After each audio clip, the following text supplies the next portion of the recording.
آپ کی دعوت کون ٹھکرا سکتا ہے بابا؟ وہ مسکراتے ہوئے قریب آئے۔ آ رہے ہیں وہ اس ہفتے۔ ثانیہ نے تو ٹھکرا دی، تمہارے جانے کے باوجود بھی نہیں آئی۔ وہ اچانک ہی بے حد اداس ہونے لگے۔ ٹھکرائی نہیں ہے، محض ضد میں آئی ہے، مان جائے گی۔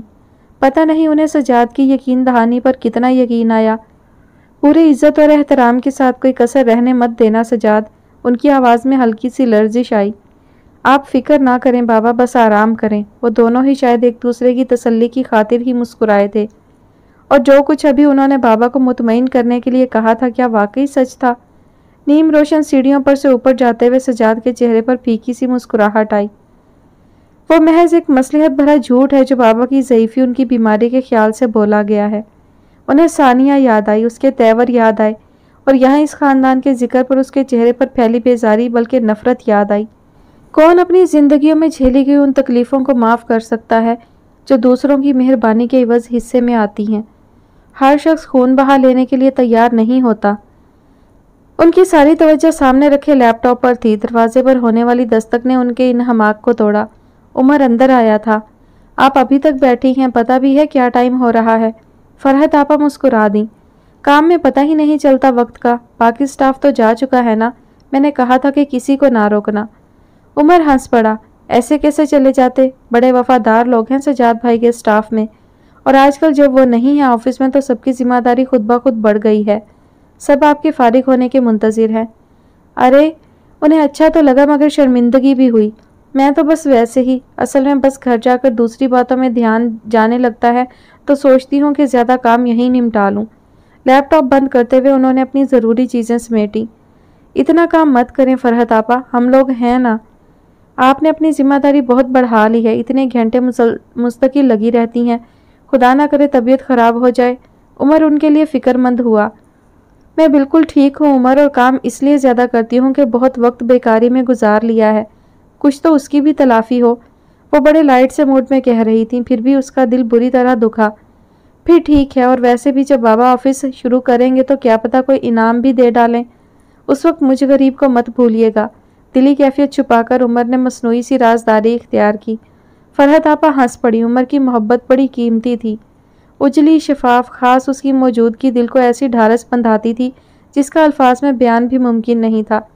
گاڑی تک انہیں چھوڑتے ہوئے وہ جتنی اوٹ پٹانگ باتیں کر سکتا تھا کیے گیا، اور اب فرحت آپا کو بھی اچھی طرح تجربہ ہو چکا تھا کہ اس کی یہی بے سروپا باتیں کیسی کارگر ثابت ہوتی ہیں۔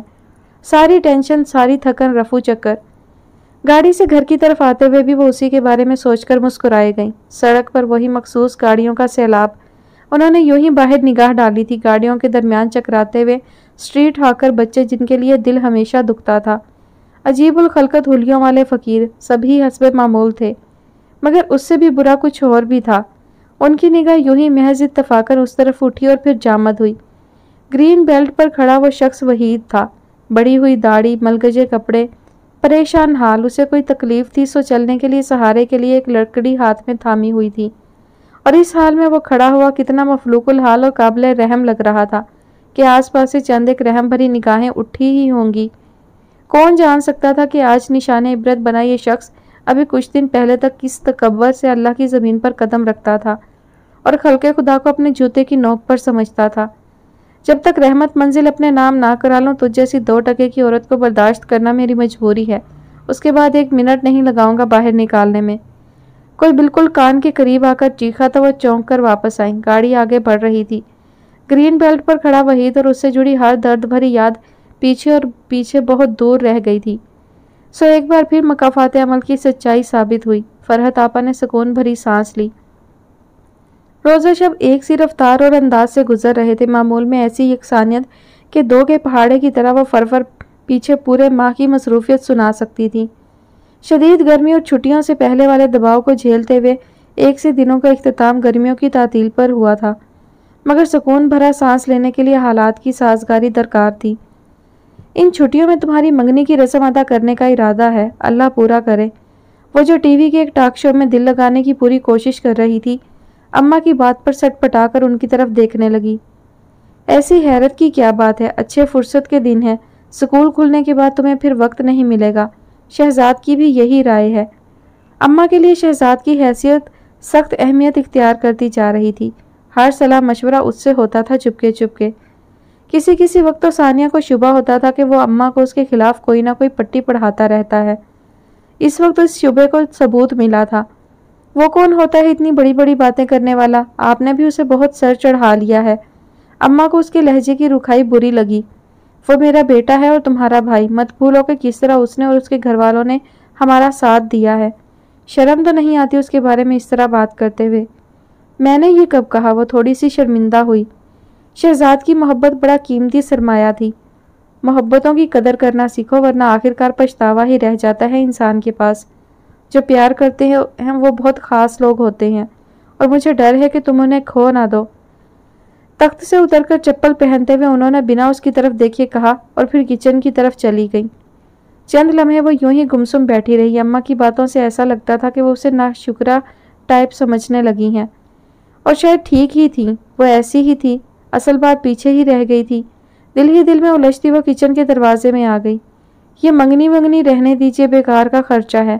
خرچہ کیسا؟ زمانے میں ہوتی آئی ہیں، اس میں ہم کوئی دنیا سے الگ تھوڑی ہیں۔ وہ اس کی طرف سے پشت کیے ہوئے اپنی ہنڈیاں بھوننے میں مصروف تھیں۔ دنیا کے پاس تو پیسہ ہے، وہ بھی بے شمار، جو چاہیں کریں۔ انہیں تو پتہ بھی نہیں چلتا کہ کہاں سے آ رہا ہے اور کہاں جا رہا ہے۔ نہ چاہتے ہوئے بھی وہ تلخ ہوئی تھی۔ ہم بھی کوئی فقیر نہیں ہیں، ہزاروں لاکھوں سے بہتر ہیں، شکر ہے مالک کا۔ مزید کچھ کہنا پھر سے ناشکرے پن کی صف میں کھڑا کرتا، لیکن اماں کے ارادے سخت گھبراہٹ میں مبتلا کر رہے تھے۔ بہرحال یہ منگنی وغیرہ فضول ہے، مجھے نہیں اچھی لگتی، بیکار۔ ہمیں اچھی لگتی ہیں، ہماری خوشی ہے۔ خوشی کا کوئی یہی طریقہ تو نہیں رہ گیا ہے؟ تمہارا مسئلہ کیا ہے اصل؟ چولہے کی آنچ دھیمی کر کے وہ جھنجھلا کر مڑی۔ رشتے پر رضامندی تم نے خود دی ہے، کوئی زبردستی نہیں کی ہم نے، پھر اب اس طرح کیوں ضد بحث باندھ لی ہے؟ ٹھیک ہے، منگنی نہ صحیح، سیدھے سیدھے شادی کی تاریخ مقرر کر لیتے ہیں، وہ کہتی ہوئی باہر نکل آئی۔ ثانیہ کو اپنی غلطی کا شدت سے احساس ہو رہا تھا۔ حماقت کی بھی حد تھی کوئی، فرار کی کوئی یہی ایک آخری راہ تو نہیں رہ گئی تھی۔ اماں، بڑے مصالحت آمیز انداز میں اس نے ان کے کندھے پر ہاتھ رکھا۔ ابھی سب کچھ ایسے ہی رہنے دے جیسے چل رہا ہے، ویسے ہی چلنے دینا۔ میں آپ کو چھوڑ کر کہیں نہیں جانا چاہتی، پلیز سمجھنے کی کوشش کریں میری بات کو۔ اماں کی آنکھوں میں عجیب سی کیفیت اتری اور لمحے بھر کے لیے ثانیہ کو وہ کمزور پڑتی محسوس ہوئی، لیکن یہ شاید اس کا وہم بھی تھا۔ سب لڑکیاں ایسے ہی کہتی ہیں اور سب ماں باپ ان کے بغیر رہنا سیکھ لیتے ہیں۔ یہاں تو کوئی ایسی دوری بھی نہیں ہے۔ اصل میں تو ہمیں صرف اپنی چلانے کی عادت ہوتی جا رہی ہے، دوسروں کی خوشیوں اور احساسات کی پرواہ کرنی بالکل چھوڑ دی ہے تم نے۔ کوئی ایک مثال دیں؟ بحث بھی عادت میں شامل ہوتی جا رہی تھی۔ دو دے سکتی ہوں، وہ طنزیہ سی مسکراہٹ کے ساتھ اسے دیکھ رہی تھی۔ فرح اور سجاد دونوں ہی نے کیا کچھ نہیں کیا ہمارے لیے، لیکن جو کچھ تم نے ان کے ساتھ کیا، کیا وہ اس کے مستحق تھے؟ مجھے صرف فرح سے شرمندگی ہے، دنیا میں وہ میرے لیے مخلص ترین ہستی ہے۔ چلو شکر ہے کسی کا تو احساس ہے۔ اور سجاد، اس غریب نے کیا برا کیا؟ ان کی نگاہ ثانیہ کے چہرے پر جمی۔ اعلان لا تعلقی کے باوجود بھید کھلنے کا ذرا ڈر اپنی جگہ آج بھی تھا۔ سب کچھ اب پیچھے جا چکا ہے اماں، اور اس سے کیا فرق پڑتا ہے کہ کس نے اچھا کیا یا برا؟ بہت فرق پڑتا ہے، اور میری اور تمہاری تو پوری زندگی پر فرق پڑتا ہے۔ نہ آتا وہ اس دن جب وہ بدبخت وحید اور تمہاری ممانی مل کر وہ گھناؤنا۔ ثانیہ کا دل بہت زور سے کانپا۔ پوری زندگی کا نقشہ بدل جانا تھا محض لمحوں کے فرق سے۔ تم نہ سمجھو نہ مانو، پر میرا تو رواں رواں احسان مند ہے سجاد کا۔ ایک اچھے انسان کو کسی دوسرے کے کیے ہوئے عمل کی سزا دینا بھی کوئی انصاف ہے؟ ان کا کہا ہر لفظ بجا تھا، اور کسی ایک بات کی بھی تردید بحث کے علاوہ کچھ نہیں تھی، اور اب تو میں جیسے ہمت بھی جواب دیے جا رہی تھی۔ بہت بھاری دل کے ساتھ وہ اٹھ کھڑی ہوئی، دروازے پر دستک ہو رہی تھی۔ شہزاد یا اس کی امی؟ مستقل آنا جانا ان کا ہی تھا، سو اس وقت بھی شہزاد ہی تھا۔ کل چلیں گے کراچی میں، اور آپ صبح تیار ہو جائیے گا، میں چھٹی لے آیا ہوں۔ ثانیہ اس کے پیچھے آنے کی بجائے وہیں رکی کھڑی تھی۔ اتنی نئی اور قیمتی گاڑی؟ اس کی نگاہ حیرت سے جمی۔ شہزاد یہ گاڑی؟ وہ برآمدے میں آئی۔ میرے دوست کی ہے، اماں کو لانے لے جانے کے لیے ہی ہے، وہ سرسری سے انداز میں کہہ رہا تھا۔ شہزاد کے دوست؟ غور سے اس کی طرف دیکھتے ہوئے ثانیہ نے سوچا۔ کوئی ایک وجہ بھی نہیں تھی اس کی بات کا یقین کرنے کی۔ یہ گاڑی کس کی ہے شہزاد؟ کہا تو ہے میرے دوست کی ہے، بے فکری سے کہتے ہوئے وہ شاید ثانیہ کا بدلا ہوا لب و لہجہ نوٹ نہیں کر سکا تھا۔ سچ سچ بتاؤ، جھوٹ مت بولو۔ وہ بالکل اس کے سامنے آ کر کھڑی ہوئی اور نگاہ اس طرح اس کے چہرے پر جمی جیسے ہر راہ فرار بند کرتی ہو۔ کیا ہو گیا ثانیہ آپا، کیوں جھوٹ بولوں گا آپ سے؟ ایک کھسیائی سی مسکراہٹ خود اس کے اپنے خلاف گواہی دے رہی تھی۔ ثانیہ کے دل پر بوجھ سا آ گرا۔ ہمیشہ سچ بولنے والے کبھی جھوٹ بولنا بھی چاہیں تو پکڑے جاتے ہیں۔ تم بھی جھوٹ نہیں بولتے، اسی لیے نہیں بول پائے۔ وہ جو ابھی تک بڑا مگن تھا ایک دم چپ سا ہوا۔ آپ کو غلط فہمی ہوئی ہے، لہجہ پہلے سے بھی زیادہ کمزور۔ اب خود ہی بتاؤ گے یا یہ پہیلی بھی مجھے ہی پوچھنی پڑے گی؟ کس کی گاڑی ہے یہ؟ کمرے سے باہر آتی ہوئی اماں کے قدم دروازے کی چوکھٹ پر ہی جمے۔